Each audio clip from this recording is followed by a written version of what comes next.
What's going on, everybody? This is MDENT313, and I'm back at y'all with another one. Listen, I want to get my thoughts on the Vergil Ortiz versus Israil Madrimov fight. Excellent fight. Didn't go how I planned it. I must say it again.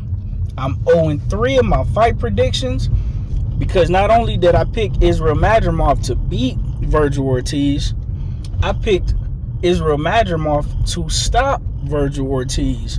And boy, was I wrong. Let me tell you something. I'm going to talk about Vergil Ortiz for a quick second. What pissed me off about guys like Vergil Ortiz is they fight up and down to their competition. When Vergil Ortiz is in there with an Israil Madrimov, a mean machine,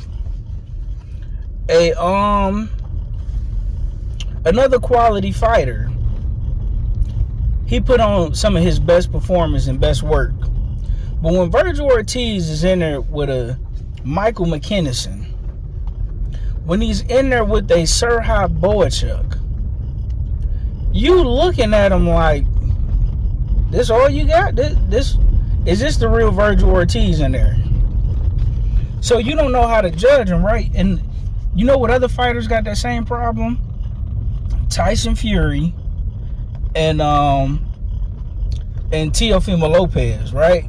When they in there with other very good or elite fighters, man, they put on some of their best work. They in there, if they, got a guy that they should easily beat, it's like they fight down to their competition, and it infuriates you, right? Because you know that they better than that, but because you see it when they fighting elite fighters.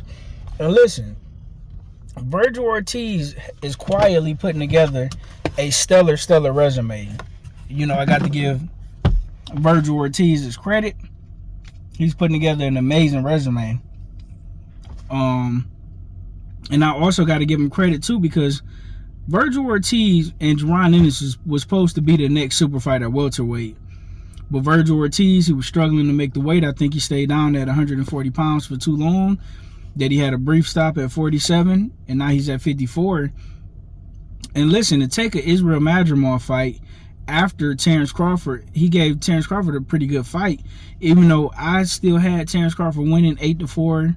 Even if you want to give it 7-5, I think you're being very generous to Israil Madrimov, who's a phenomenal fighter in his own right. The only reason why you got to give it a little less credit than the Terrence Crawford fight, when you fighting an undefeated fighter, there is no game plan on how to beat him, right? And reason being is because you haven't seen anybody beat that particular style. And even if somebody can give that particular style trouble, you don't know if that particular fighter himself has a B or C game plan behind him, right? So when you're taking on an undefeated fighter, he's still an unknown. You know the things he do well, but you don't know if he got other tools in the toolbox, because if he's been using that same particular style to beat everybody, maybe he don't have any other tools in the toolbox, or maybe he does and he just haven't had to use them because he hasn't fought a fighter that made him use it, right? So Terrence Crawford, while it was so impressive when he did it, he had to learn how to beat him on the fly. He had to learn how to beat Madrimov on the fly. Whereas Vergil Ortiz, he's seen from Terrence Crawford how you deal with that style and how you deal with Israil Madrimov. And I will say this, Vergil Ortiz, I think, beat Israil Madrimov better than Terrence Crawford, if I'm being honest with you, right? Terrence Crawford, what the difference is, in my personal opinion, was when Terrence Crawford fought Madrimov, he hurt Madrimov bad a few times, to where Madrimov, he wasn't being patient to set Terrence Crawford up. When he got hurt by Terrence Crawford, he actively chose to keep his hands at home, because if he would have opened up more like he opened up against Vergil Ortiz, he would have got knocked out by Terrence Crawford. And he feared the punching power of Terrence Crawford, because he stayed in his shell the majority of the fight. When he landed on Terrence Crawford, don't get me wrong, he was accurate and he was sharp, but it was too far few and in between.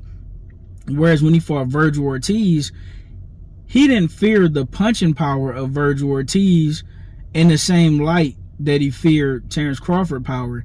You can tell the punches was kind of hurting, you know, Israil Madrimov from Vergil Ortiz, but he didn't fear getting knocked out by Vergil Ortiz. So he felt comfortable, particularly in the back half of the first rounds, going into the middle rounds, and even into the later rounds. He opened up a whole lot more with Vergil Ortiz than he did with Terrence Crawford. In addition to that, what I gotta give Vergil Ortiz a lot of credit for, he didn't fall for a lot of those feints. Israil Madrimov was trying to feint. He was trying to feint Vergil Ortiz out the gym. He was trying to feint him out his shoes so he could line him up. But credit to Vergil Ortiz, he was extremely patient. He was disciplined. He picked his spots, when to be aggressive and when to be disciplined. He didn't fall for the feints. He didn't fall for the okie doke. He limited Israil Madrimov's activity with being a good counterpuncher and effectively switching over to being an aggressive fighter in spots and in spurts, and he did that very well. Vergil Ortiz did that very well, toggling between when to be patient and try to force Israil Madrimov to come to you versus when to hurry up and attack him and get out the way. Vergil Ortiz, he busted up Israil Madrimov. He hurt Israil Madrimov in spots, and he kept Israil Madrimov under control. Another thing I got to give Vergil Ortiz credit for, he made Israil Madrimov move a whole lot more than he wanted to move, and because he had Israil Madrimov moving a lot more than he wanted to move, he effectively tired out Israil Madrimov to the point to where Israil Madrimov didn't engage a whole lot in the later rounds. And then even in the 12th round, when they met each other in the center of the ring, when Vergil Ortiz would explode on him and hit him with something, Israil Madrimov was, one, tired, and two, he was kind of hurt. So he backed up. He engaged with him a little bit, but he backed up. You know, he didn't really do much of anything, man. And a lot of that was due to Vergil Ortiz boxing IQ, his coaching, his training. Shout out to Robert Garcia for giving him a phenomenal game plan. They took what Terrence Crawford did with him, and they enhanced it a little more. Now, unfortunately for Israil Madrimov and his team, they did not have a B game plan. Israil Madrimov, now that the book is out on you, that you are extremely disciplined and that you are a serious counterpuncher, there's nothing wrong with that, but you have to pick and choose, like Vergil Ortiz did, when to get aggressive with your opponent to get him out of his shell, to get him to engage with you so you can set him up. You are overly patient. You are way too patient. Terrence Crawford picked that up from you when he fought you. Going into the middle rounds, that's why the fight started to look like it looked. Especially once Terrence Crawford hit Madrimov with a few of them yahas, them yakubs. Israil Madrimov, he didn't want to engage no more. And the only way Israil Madrimov was going to hit you is if it was a clear opening. If it wasn't a clear opening, he wasn't going to go in there and try to force an opening. Now that other elite level fighters know that about you, you're going to have to mix up being aggressive. You don't got to hit. Every punch you throw don't have to be a power punch. Every punch you throw don't have to be a significant get your attention punch. You can throw just to tap, just to frustrate a guy, just to pile up points, to get him to open up, to get him to be aggressive with you so that you can turn into a counter puncher and do what you need to do. Way too patient. Credit to Vergil Ortiz and his team. Credit to the team for coming up with the game plan, from not overly thinking it, taking what they saw from Terrence Crawford and enhancing it. And credit to Vergil Ortiz for not falling for the okie doke.